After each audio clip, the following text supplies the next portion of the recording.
नमस्कार, आप देख रहे हैं TTN 24 न्यूज और मैं हूं आपके साथ मानवी ठाकुर। शुरुआत करते हैं आज की खास खबरों से। आचार्य चाणक्य ने एक बात कही थी कि कोई भी राष्ट्र बाह्य रूप से असुरक्षित हो और आंतरिक रूप से उसमें अगर उपद्रव हो तो राष्ट्र अराजक कहलाता है। और अराजक राष्ट्र बहुत शीघ्र समाप्त हो जाता है। यानी अराजक राष्ट्र की स्थिति वैसे ही होती है जैसे आज आप पाकिस्तान की स्थिति देखते होंगे। पूरी तरह अंदर से खोखला हो चुका है, अस्त व्यस्त हो चुका है। ये अराजकता किसी भी राष्ट्र को दुर्गति के कगार पर ले जा करके उसके अस्तित्व के सामने प्रश्न चिन्ह खड़ा कर सकता है। भारत इस दिश से प्राचीन काल से ही बहुत सजग रहा है, सतर्क रहा है और उसकी सुरक्षा के लिए उस प्रकार के तौर तरीकों को अपनाने की एक प्रवृत्ति भी रही है। वैदिक कालखंड से ही हर भारतीय को इस बात की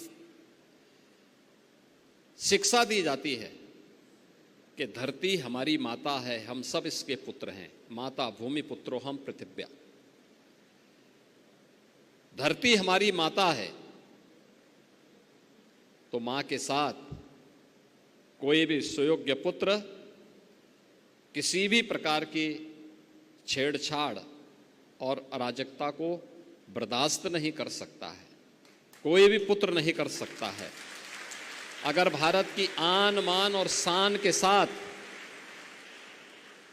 कोई दुस्साहस करेगा तो हर भारतवासी उठ करके खड़ा होगा। और यही तो प्रभु श्री राम ने हम सबको कहा था।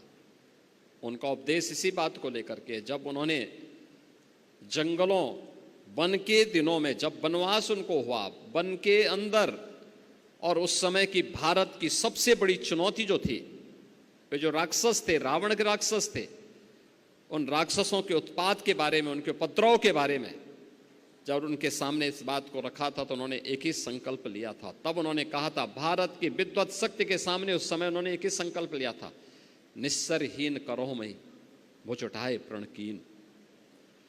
यानी एक ही प्रण किया था कि मैं इन राक्षसों को पूरी तरह समाप्त करके इस धरती को राक्षस विहीन करूंगा।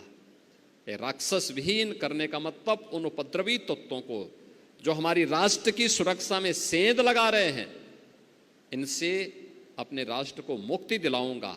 यह संकल्प राम राज्य की आधारशिला बनी थी।